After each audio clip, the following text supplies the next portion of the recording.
We are ready to talk about commodity prices, the weather in South America, and the US trade relations with China right here on Connected Farmer, your channel to keep you up to date with the latest trends in agriculture and livestock.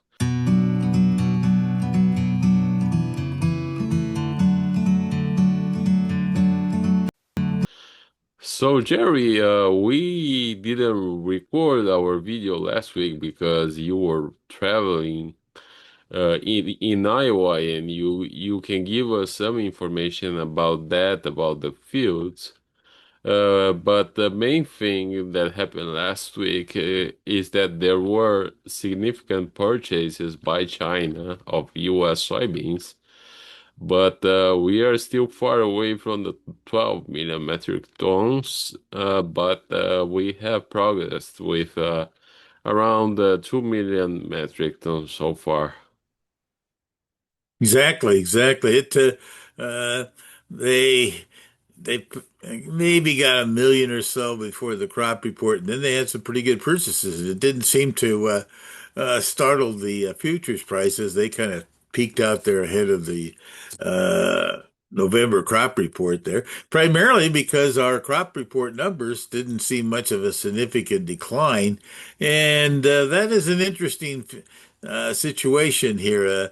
As you mentioned, we didn't have our last weekend update, and primarily because I was driving across northern Illinois and on Highway 30 and went right into Iowa on that same trip. You kind of went in that same area last summer, and I can't say that I seen everything because it was a pretty foggy trip, but in that. But the one thing that's I'll take that back. There's two things that I saw in this thing that really kind of was eye-opening, relatively speaking.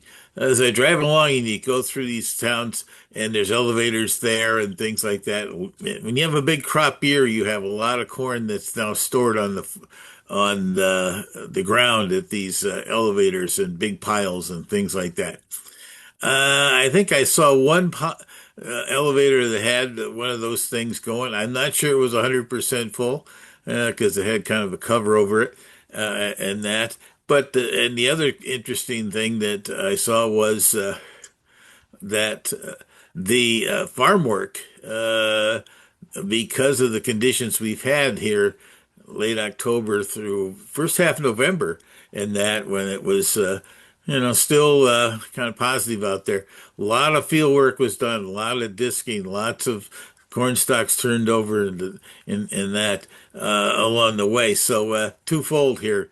I kind of feel like that on the trip that we took into eastern Iowa and on through till central Iowa, there is not you know, if you got a big yielding crop, and in this case, Illinois and Iowa had record yields being projected from the USDA here back in I guess the delayed October, maybe it's the November report, who knows what it is, because I'm not sure that there was a lot of additional information put into it in November here. To me, there's still a lot of cautionary tales out there as to what our crop size can be for corn. Now, soybeans, tough to say. You can't really, you don't store soybeans outside. That's a you're going to lose quality very quickly out there. So they're always in the elevator or in bins somewhere. They're not out sitting on the ground and that. Now, I did end up seeing the new temporary storage scenario out there, which are these long white plastic sacks and that. But I'd have to say, uh, geez, I'm not sure I saw total of that. Maybe I saw 20, 25, and they store somewhere around, I think, 5,000 bushels in each one of those things. So they were on individual farms where people didn't want to go to the elevator, things like that. So definitely, I was not impressed with the potential crop of corn out there, but that's is always an interesting scenario at this point. Uh, report, Basically, my contacts out there, Dave, from Cedar Rapids all the way through central Iowa into my neck of the woods there in west central Iowa, and that nobody was telling me they had higher yields than last year. In many cases, they had the same kind of as much as 25% declines versus last year. Now, that part of the country did have very good yields compared to some other ones. So I wouldn't say that North Dakota, or excuse me, more so like South Dakota, Nebraska, Kansas probably had a better crop than they had a year ago, but definitely wasn't in Iowa.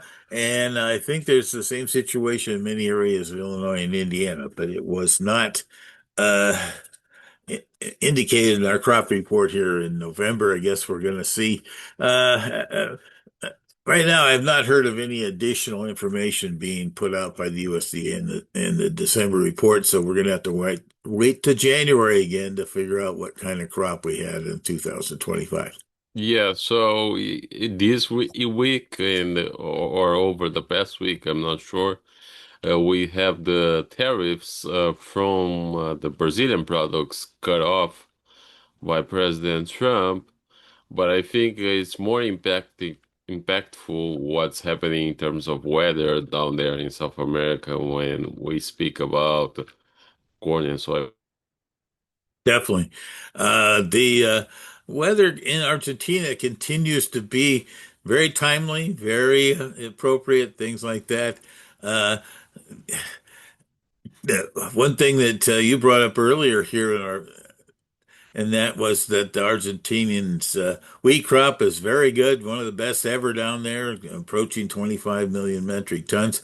Uh, I think corn is going to be a sizable one because they decided they were going to plant more corn than beans. I don't know if it had to do with the weather down there originally or not, or the last few years. But really, the big producer down there, of course, is Brazil, and there's been a lot of optimism there about the crop size maybe getting up over 180 million metric tons. They were just under 170 this last year and that. But uh, the weather down there has been very spotty. We're continued to actually this week's number was 81% planted. I think that's really in areas like Goiás, Minas Gerais, northern areas, and that on soybean plantings and that. Supposedly, I got reports that Mato Grosso has been planted, but the weather up in Mato Grosso has been very spotty, and there's still some issues down there of the crop not actually coming out of the ground because it didn't have any rain to bring it out of the ground. So I think there's definitely some additional issues continuing here in Brazil, and so. There's a couple people slipped back their numbers into the 176 to 177, 78 levels, and I think that's going to continue to be a factor out here. Uh, Last year's crop turned out to be a very good one, very solid one.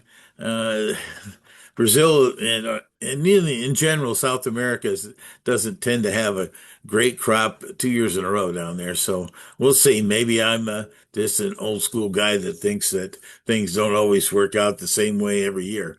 From that point, so I think that's really going to be of course, the focus, I should say, of the markets here going into month of December, and that December traditionally, as we see the U.S.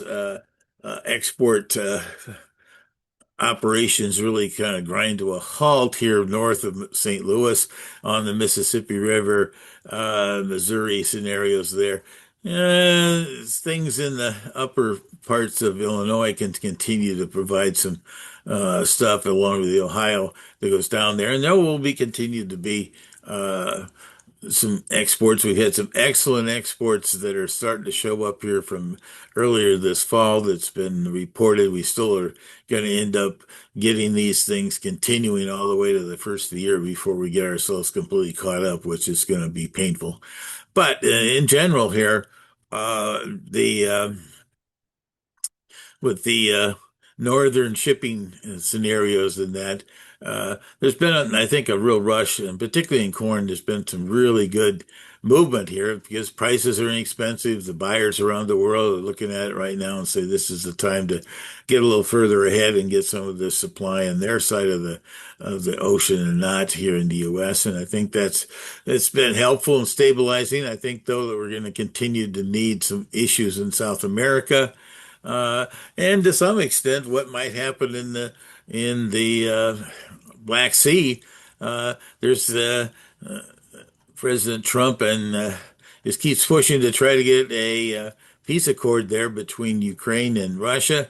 The Russians, I think, want way too much land and areas in that. It might not end up getting as quickly done as he likes to see it done, but that could be an interesting factor in here of that particular issue. Not to say that I don't think Ukraine can ship out about whatever it wants along the shore and get it out of there without during the war, but I definitely would help their production capabilities going further, excuse me, farther out in front of us here without having to worry about bombs or issues in transportation and things like that and port facilities with the war going on. So, yeah, there's lots of different things popping around, but unfortunately, in the month of December, a lot of things kind of quiet down here. So we'll have to find some more excitement, probably in South America, to get this thing to get jacking around. So I'd keep that in mind. All right. Thank you very much, sir. You bet. Take a little bounce on these things. If you need a little cash, go ahead and make some sales and sit back and wait for the Christmas holidays and afterwards to see if we can get some more excitement going in the U.S. and the world grain markets. That's great advice. Thanks.